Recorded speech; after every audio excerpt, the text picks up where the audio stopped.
जाओ सतनाम श्री हर वाहिगुरु।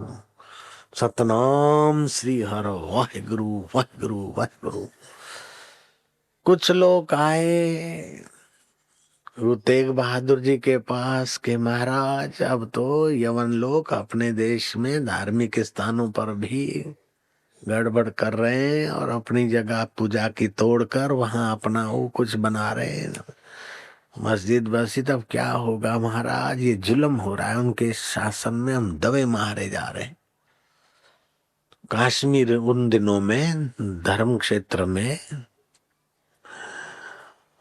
योग विद्या में उन दिनों में बड़ा मशहूर था।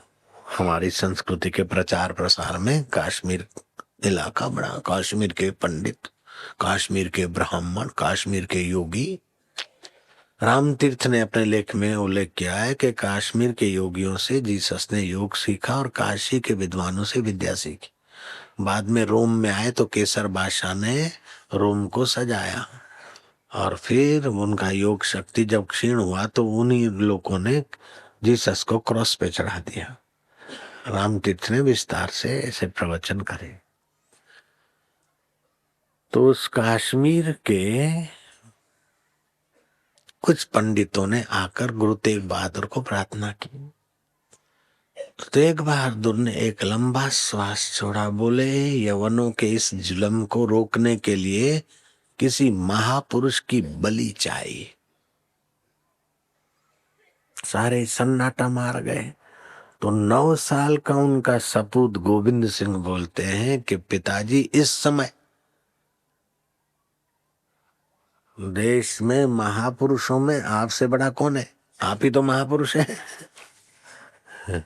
मानो बेटा बोल रहा है कि पिताजी आप बलि पे चढ़ जाइए, और उस पिता ने इस बेटे को गले लगा दिया कि शाबाश, तू ठीक कहता है।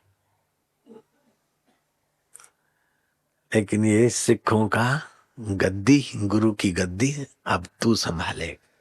तो 9 साल के गुरु गोविंद सिंह को गुरु तेग बहादुर शिष्यों की, सिखों की जिम्मेदारी वाली गद्दी दे गए और 500 सिख ले गए दिल्ली। और बोले जुल्म बंद करो। आप जुल्मी को बोले जुल्म बंद करो तो बोले आ जा तुम्हें। तो उन सिखों के साथ, गुरु के साथ जो जुल्म हुआ वो तो इतिहास के पन्ने बताएंगे। तपे हुए तवे पर बिठाकर वे बालू महापुरुष के शरीर पर डालेंगे। कैसे होंगे? जैसे शिवाजी महाराज के पुत्र संभाजी को धोखे से पकड़ लिया और बोला अब हमारे मजहब में आ जा। बोले नहीं आऊंगा। बोले तुम्हारी आंखें निकाल दूंगा। बोले आंखें निकल जाए तो निकल जाए, लेकिन मेरा धर्म तो नहीं निकलेगा मेरे से। तो लोहे के तपे हुए शिखों से उनकी आंखें निकाल दी। बोले अभी भी जिंदा रहना है तो अभी भी हमारे मजहब में आ जा, नहीं तो तुम्हारी खाल खिंचवा देंगे। उनकी खाल खिंचवा दी, आंखें निकाल दी, लेकिन उनसे धर्म छुड़ाने में वे भाईजान सफल नहीं हुए, क्योंकि धर्म अंतरंग है। जब तक आप नहीं छोड़ते अपना धर्म तो दूसरा कौन छुड़ा सकता है। लेकिन जो बेचारे आदिवासी हैं, भोले हैं, जिनको हिंदू धर्म की महानता का पता नहीं, वो लिखा बेचारे फंस जाते हैं। जयराम जी की। तो फिर गुरु तेग बहादुर जी को तो और उनके 500 सिखों को तो कुर्बानियां देनी पड़ी। बाद में गुरु गोविंद सिंह को उन्होंने पकड़ा और ग्वालियर के जेल में बंद कर दिया। मैं तो गोविंद सिंह को धन्यवाद नहीं देता, उनके सिखों को शाबाश देता हूं कि वे सिख ग्वालियर के जेल की दीवालों को मत्था टेकने जाते और ग्वालियर की जेल की दीवालों को चूमते हैं। ए सिख, ए सरदार की कर दे। और बोले असांदे गुरु महाराज है जेल विच, और जिते मेरे संत जना वो था उस सुहावना। बोले और भी कैदी है, लेटरिन है, अंदर बाथरूम है, गंदगी है, नालियां है, और तुसी की कर दे। बोले वो नालियां और गंदगी तुसी गिनते फिरो, असानू तो असांदे गुरु महाराज दा तीर्थ स्थान लगदा सी। वो धरती नसीबा वाली जिते मेरे संत जना। आप जहाँ बैठे हैं यहाँ पहले पूर्व काल में जाबल्य ऋषि का आश्रम था। जहाँ ये कार्यालय ऑफिस है वहां उसकी नींव खोदते गए तो राख निकलती गई यज्ञ की। यज्ञ की राख देखने में भी और उस निकालते समय भी प्रसन्नता देती। और शमशान की राख का अपना होता है, यज्ञ की राख का अपना स्वभाव प्रभाव होता है। तो हम खड़े रहकर हम भी निकालते और हमारे सेवक भी। कितनी ट्रकें निकली होगी हम बता नहीं सकते। तो निकालते निकालते ये कार्यालय के अंदर भोंयरा बनाना पड़ा, इतना खड्डा। अभी भी जहाँ पुस्तकें, ये आश्रम के अंदर जो कार्यालय पुस्तकालय उसके अंदर भोंयरा है। और जहाँ टेलीफोन आप करते हो वहां से भी निकली थी। जहाँ आप ढलान है तो वहां से वो राख निकाली थी। इसीलिए आश्रम में आते ही आप चढ़ के आते ना, हम जाते तो ढलान है, वहीं से खूब निकली थी। तो यज्ञ की राख इतनी सारी निकली तो कितने वर्ष यज्ञ हुआ होगा और कितने बड़े भारी भारी यज्ञ हुए होंगे। और जाबल्य ऋषि बड़े प्रसिद्ध है पुराणों में उनकी बात। ऐसे संत यहाँ रहे थे।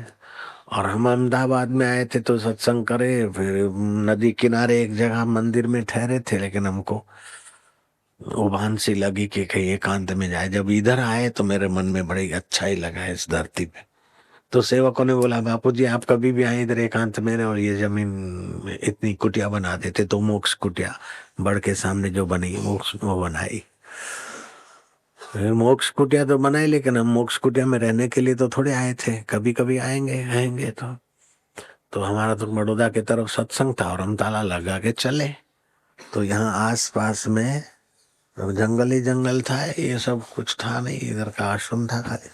और दारू की भट्टियां थी और उन लोगों का दारू बेचना, दारू बनाना और ताला तोड़ना उसका उनका सज्जनों का पेशा है। कोई एक ऐसी कौम है, हम नाम क्यों ले, जयराम जी। तो वो आए और ताला तोड़ दिया। ताला तो तोड़ दिया, मैं आपको सत्य बताता हूँ, ताला टूटा लेकिन कमरा दरवाजा नहीं खुला उनसे। ताला टूटा और होल ड्राफ्ट हो जाए वो फंसा हुआ था। होल ड्राफ्ट का जो कड़ा जिसमें ताला पड़ता वो निकल गया, लेकिन वो होल ड्राफ्ट जो गोल होता है लोहे का डंडा वो चिपका रहा। तब वो लोग मत्था टेक के गए कि ये क्या बाबा है, क्या कुटिया है। अब हमको तो पता नहीं, लेकिन धरती का कोई महत्व। फिर धीरे धीरे वो सारी बठियां बठियां भी बंद हो गई और ये तीर्थ का हमको फायदा मिल रहा है, निर्माण हो गया। मुझे कई लोग बताते कि बाबू आप और जगह सत्संग करते हैं, ठीक है, लेकिन यहाँ अहमदाबाद मोटेरा में जो सत्संग जमता है वो कुछ निराला ही होता है। ऐसा कईयों का कहना है। मेरे को भी ऐसा लगता है, इधर जमता खूब है सत्संग। आप लोगों को भी लगता है? हाँ, तो ये पूर्व काल में तीर्थ भूमि।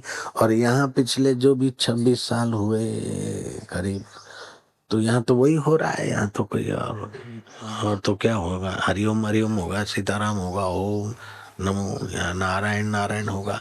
एक आदमी नहीं, दो नहीं, हजारों नहीं, लाखों लाखों दिल यहाँ आके गए होंगे। उसमें कई उत्तम आत्मा भी होंगे, कई संत भी आके गए, कई कई आके गए।